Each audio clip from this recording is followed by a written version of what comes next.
Let's begin with a truth you may have felt, but never quite named. Control is not about domination. It is about certainty. It is the mind's attempt to create a map where chaos once lived. When your world lacked consistency, your nervous system adapted. It said, if I can just predict this next thing, I'll feel safe. So you micromanaged your schedule. You walked on eggshells around others. You built rituals out of routines, all in the name of control. But here's the paradox. What you thought would protect you became the very thing that imprisoned you. Control turned into rigidity.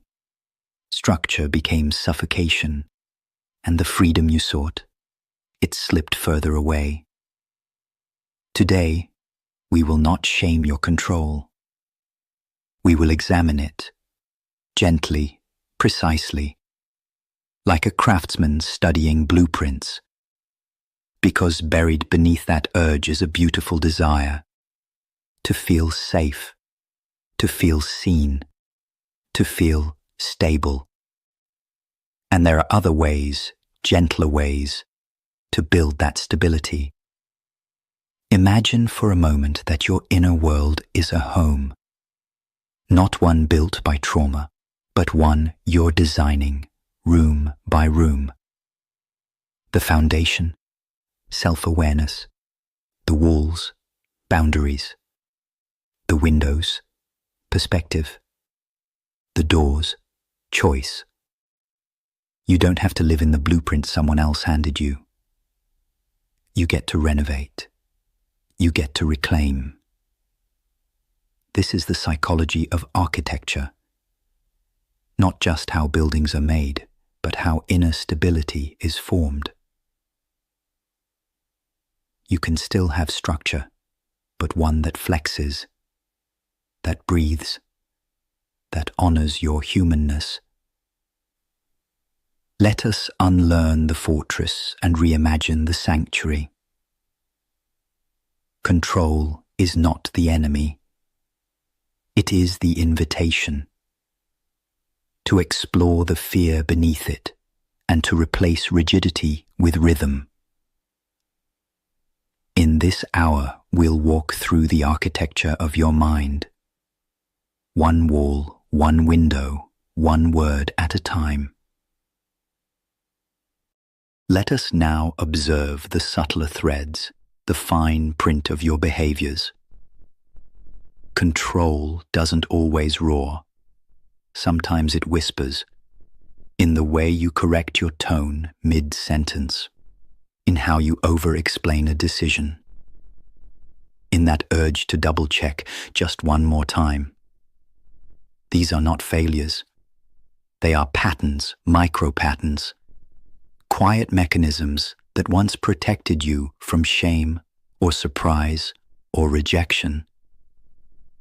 Perhaps you had to predict moods in childhood, or manage adult emotions too young, or make yourself small so others could stay comfortable. Your nervous system became an analyst, constantly scanning, optimizing, deferring. Now, as we explore today, our aim is not to remove these instincts, but to rewire them. To give your body new signals. You are safe now. You don't have to anticipate everything. You get to be spontaneous. This is neuroplasticity in motion. One gentle reframing at a time. Let us challenge a common myth that certainty equals safety. It's tempting, isn't it? To believe that if you just had all the answers, the schedule, the outcome, the script, you'd feel okay. But certainty is a moving target, and chasing it often leads to anxiety, not peace. True safety, on the other hand, is built inside your body. It lives in breath, in presence, in regulation. Certainty is external. Safety is internal. One can vanish with a phone call. The other is a practice you return to. What if we stopped demanding guarantees and started cultivating steadiness? Today, you can begin small. A pause before reacting. A breath before deciding. A reminder, I can handle what comes. That is safety, and it is far more resilient than certainty ever was. Let us now entertain a revolutionary idea. What if you no longer needed control because you developed trust? Not blind trust in others, but deep, embodied trust in yourself, in your capacity to respond, to adapt, to repair. Control says, I must prevent pain. Trust says, I can move through pain. Control builds walls. Trust opens windows. One is a fortress. The other, a living structure with doors that breathe. Consider this. You don't have to architect alone. The relationships in your life can become co-creators, not just variables. Boundaries help, yes, but so does collaboration. To say, here's what I need. To ask, what helps you feel safe too? You're not surrendering safety, you're upgrading the blueprint from solo survival to shared stability. Rigid structures may feel safe, but they cannot bend. And what cannot bend, breaks. Flexibility, then, is not weakness. It is wisdom. It says, I can shift when needed. I can pause before reacting. I can change my mind without losing my identity. This is the emotional architecture of maturity. Let's reflect. Where have you made rules that no longer serve you? Where has structure become punishment? Today, you have the right to remodel, to declare, I built that rule out of fear. Now I build from compassion. You are not locked into the blueprints of your past. You are the designer now.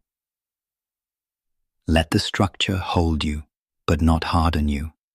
Let it evolve. Let it breathe. Let us apply logic to something deeply emotional, letting go. Letting go is not forgetting. It is not pretending the past did not occur.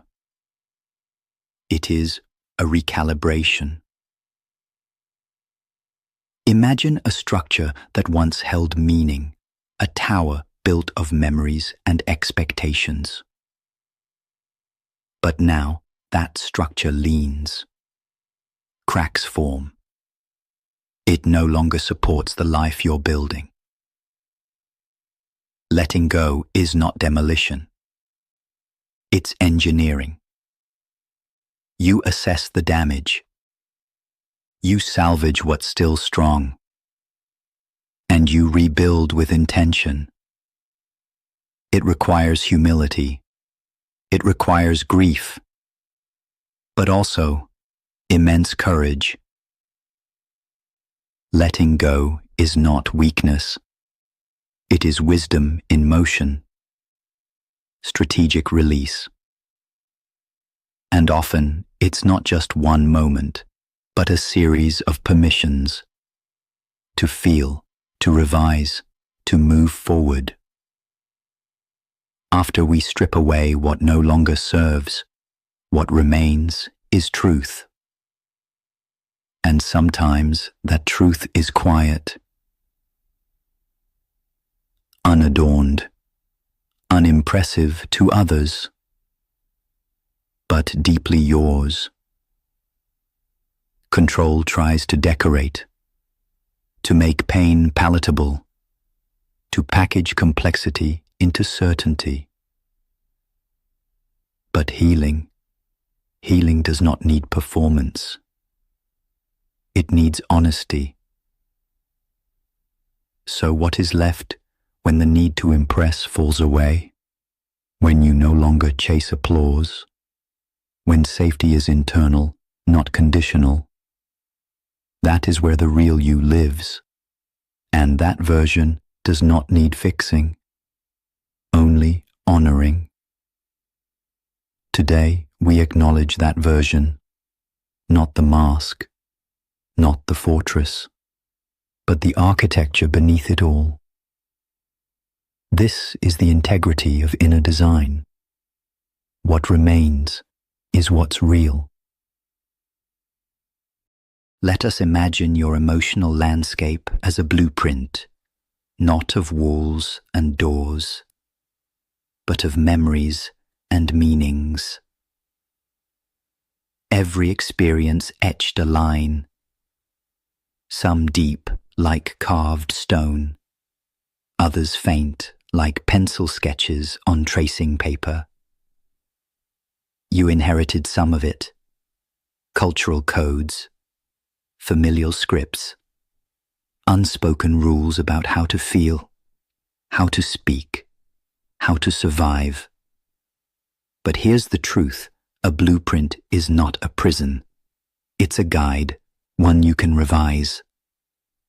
Today, we begin that revision. With curiosity, with precision, with deep respect for what once was necessary, but no longer serves you. You may find rooms you've avoided entering for years. Memories still under construction. Patterns that leak through the foundation. That's okay. This is not demolition work. This is renovation.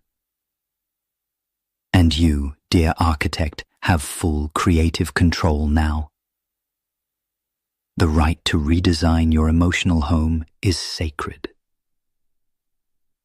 Not everyone will understand why you changed the layout, why you removed certain doors, or built new ones with locks. They may say, "You've changed," and you have. Because growth, real growth, requires spatial honesty. Where does this pattern still fit? Where does this person still belong? Boundaries are blueprints, and your emotional home needs both entry points and exits. You're allowed to redesign it without guilt. To say, this version of me needs more light, more quiet, more truth. And if someone doesn't respect the new design, that is not your burden. It is their resistance to evolution. You don't owe the past a lifelong lease. You owe your soul a space it can fully inhabit. Let us clear the misconception that emotion is a deviation from logic. Emotion is not a malfunction. It is not a flaw in the code. It is data. It is signal. It is meaning in motion. When you feel something deeply, that is your inner architecture responding. Your structure is not broken, it is adaptive. Perhaps you were taught to suppress, to explain instead of express, to perform calmness while chaos brewed beneath. But the body remembers, and so do your systems. Today, we make room for that truth. Emotion belongs in every equation, in every decision, in every blueprint of healing. You are not less rational for feeling.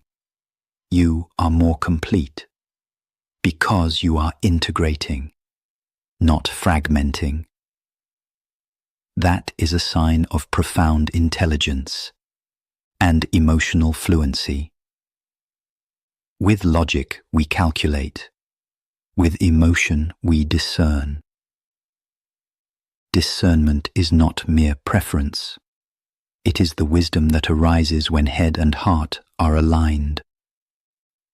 It whispers, "This dynamic drains me. This environment nourishes me.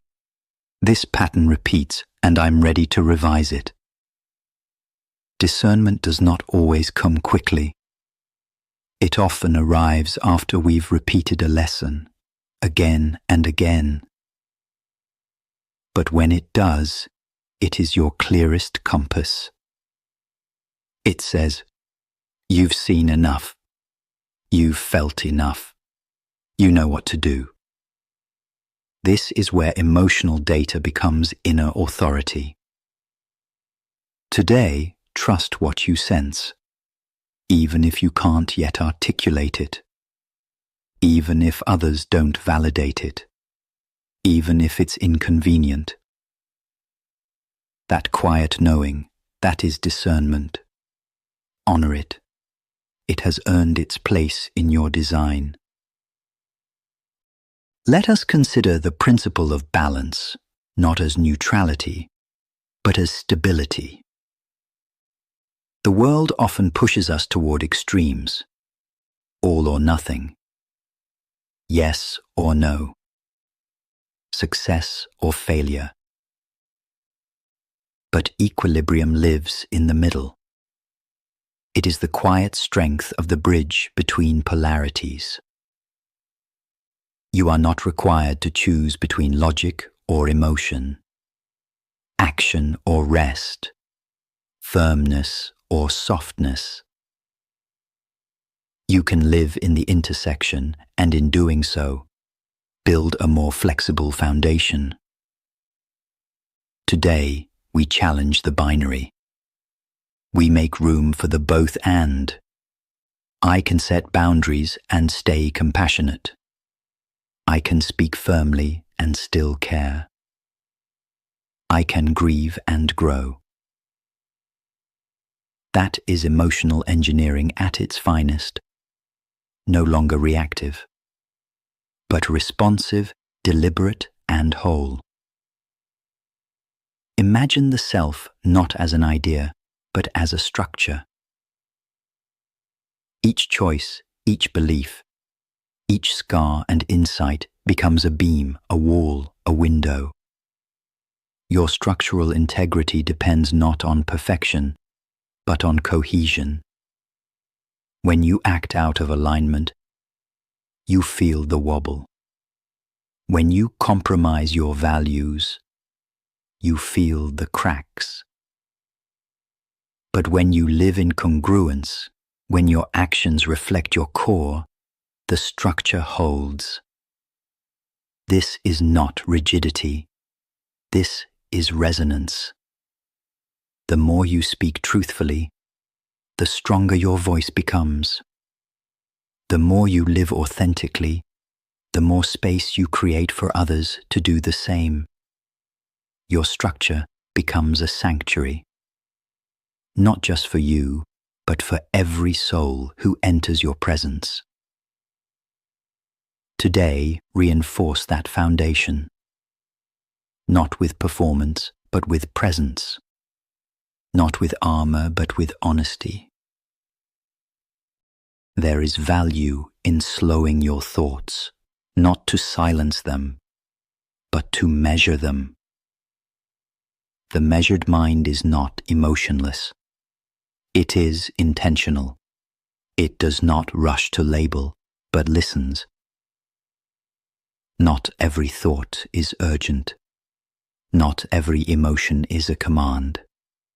Some are simply echoes, residual frequencies from a past you've already outgrown.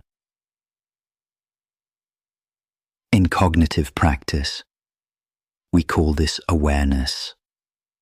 In wisdom traditions, we call it discernment. Either way, You are not your first reaction. You are the response you choose after the pause. Today, take that pause. Even for a second, let your breath intervene between trigger and reply. That pause is power. That pause is freedom. That pause is you rewriting your mental architecture. It is possible to think clearly and still be kind. Compassion does not cloud intelligence. It enhances it. It adds depth to your logic, context to your insight, humanity to your analysis. When you apply compassion to thought, you ask better questions, not just, what is wrong, but what has happened here? You see the hurt beneath the habit, the fear beneath the resistance, the longing beneath the anger. This is not naivety. It is wisdom matured by empathy. Compassionate thinking leads to wise boundaries. It's not about excusing behavior, but understanding enough to act with clarity and grace. You are allowed to hold both truth and tenderness, to think with your whole self. Today, do just that. Language shapes perception. What we name, we notice. What we reframe, we release. So much of your inner world has been constructed from the words you've inherited. You're too much. You're too sensitive. You're not enough. But today, we revise that language. You are not too much. You are profound. You are not too sensitive. You are attuned. You are not lacking. You are still forming. This is the power of self-talk, of reclaiming your narrative with precision and dignity. Words build thought structures, and every word you choose with care reinforces the mental home you are designing with intention. So speak to yourself as if you were sacred architecture, because you are. Each phrase, each affirmation, lays brick upon brick in the cathedral of your becoming. Your mind is not a vacuum, it's an ecosystem. A living, breathing landscape shaped by what you consume, who you listen to, what beliefs you water. When negativity becomes the dominant species, resilience shrinks. When shame takes root, hope finds it harder to grow. But you can tend to this garden. You can introduce balance, light, nutrients of truth and gentleness. You are the gardener, and your attention is the sun. Where it lands, growth follows. Today, ask, what thoughts am I feeding? What ideas need pruning? What voices belong outside my gates? This is not abstract work, it is literal mental hygiene. Essential upkeep for a mind that deserves peace. Tend to your ecosystem. It sustains everything else. Let us elevate thought, not as a tool, but as an act of dignity. In a world that rewards speed and noise, your contemplative silence is revolutionary. When you pause to think, to weigh, to wonder, you assert your autonomy. You are not a reaction machine. You are not a trend echo. You are not a mouthpiece for mass opinion. You are a sovereign mind, capable of depth, of nuance, of revision. Every time you choose to think instead of react, to reflect instead of attack, you honor the sacred architecture within. That is not weakness, it is evolved strength. It is the foundation of wisdom in motion.